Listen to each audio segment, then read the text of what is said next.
This week, President Biden faced the opening of an impeachment inquiry in the House of Representatives, and his son faced an indictment on federal gun charges. We turn now to the analysis of Brooks and Capehart. That's New York Times columnist David Brooks and Jonathan Capehart, associate editor for The Washington Post. Good to see you both, as always. With you.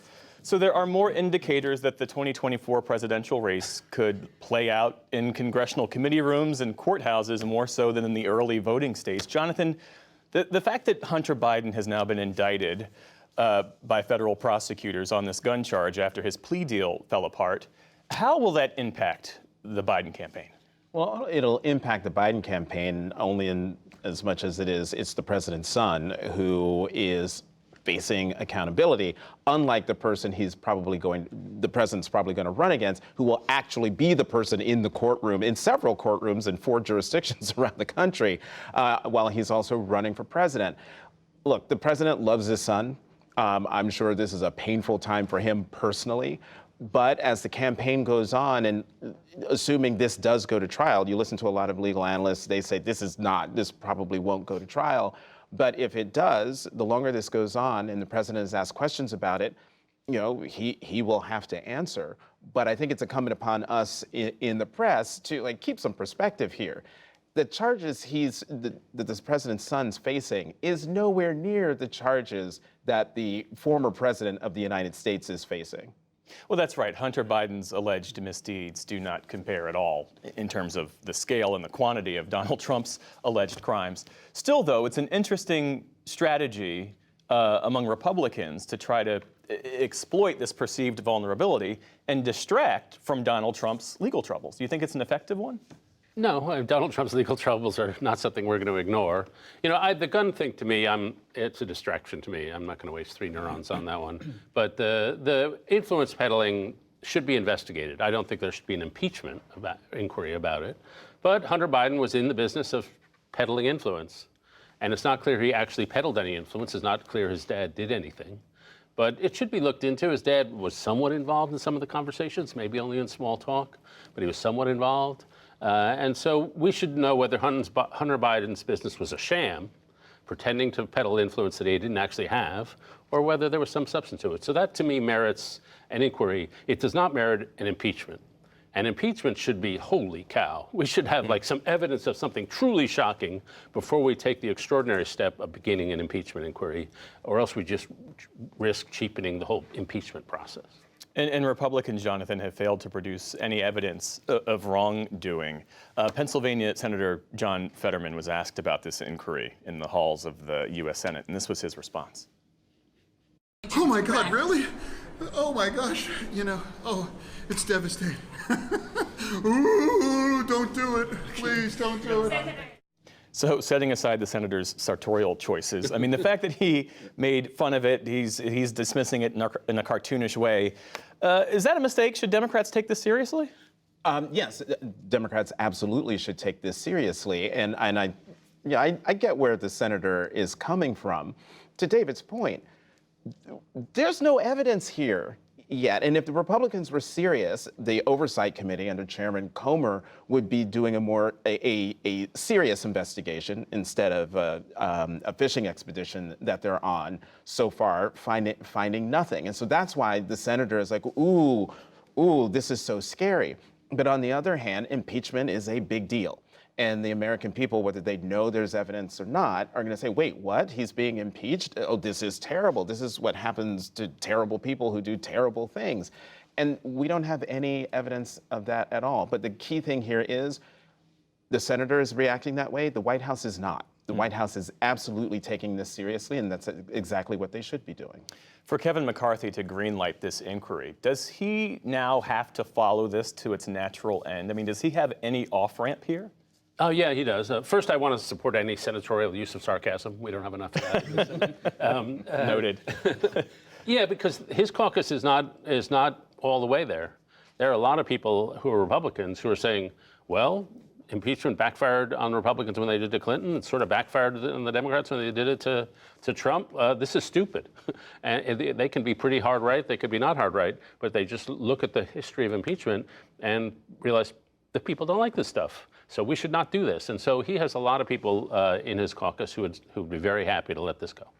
What about that? It also raises the question of how the House Speaker is handling the pressure from the far right wing of his party, not just on impeachment, but on funding the government and the infighting. I mean, there was some extraordinary reporting from inside a House caucus meeting, Republican caucus meeting this week. Yeah, some F-bombs were dropped in this Republican caucus meeting. But yeah, the pressure is getting to the Speaker, which is why he is dropping F-bombs. And there might not be enough votes in the caucus to actually approve impeachment, but there aren't enough votes in the caucus to pass a budget. And that's why we are hurtling to a government shutdown. The Speaker, I thought, from the reporting, he thought that, oh, I'll just say that I'm authorizing an impeachment inquiry, and that will be enough to satisfy Matt Gaetz and Marjorie Taylor Greene, and we can get on with the business of a CR and then get to the point of passing a budget. That is off the table now. And so we're less than, 10 working days before Congress runs out of runway to come up with a budget by October 1st. The government's going to shut down because of this insanity.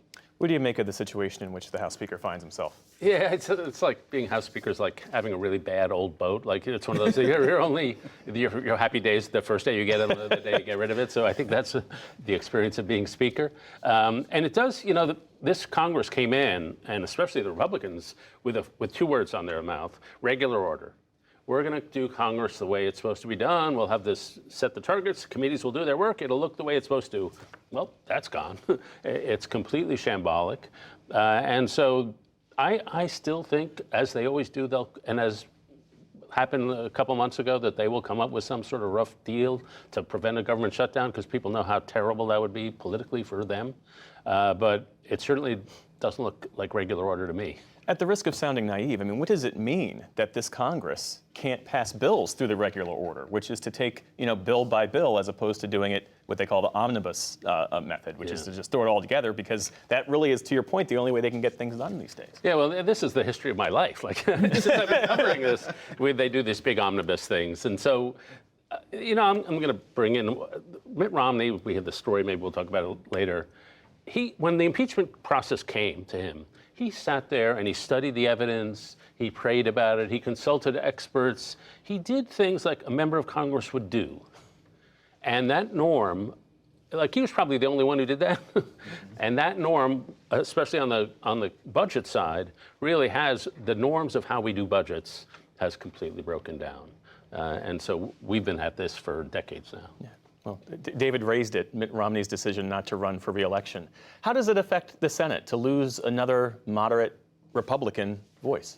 Well, not just a moderate Republican voice, a statesperson, a person of conscience, a person who took his job seriously, took the job of senator seriously, and what it means to be one of 100, and what it means for the functioning of American government. It was surprising, but not surprising. I mean, surprising because we need voices like that. I don't agree with Senator Romney on just about everything, but I respect him, and I respect the fact that he truly has service in his heart. But it's surprising because the nation needs him. But I understand why he wants to leave, because why do you want to be in an institution where regular order is gone? There are very few other serious people around you. Yeah. What was it that it was George Washington who told Thomas Jefferson that the Senate was supposed to be the saucer, to cool the business of the House in much the way that a saucer cools a cup of tea?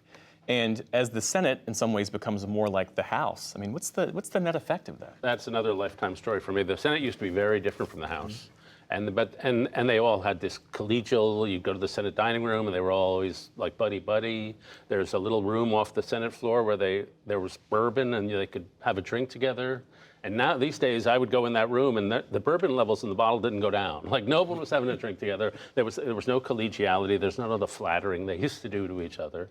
And so the Senate has become a place to go to get on TV. just like the House, only a little more successful. And Mitt Romney, you know, he came to Congress, very earnest guy, and came to the Senate, had a list of things he wanted to pass, and his staff was like, what? What are you doing? That's not what we do here. And so I lament just think of the kind of Republicans that used to be common. George H.W. Bush, George Romney. That's all gone. And so that's one thing.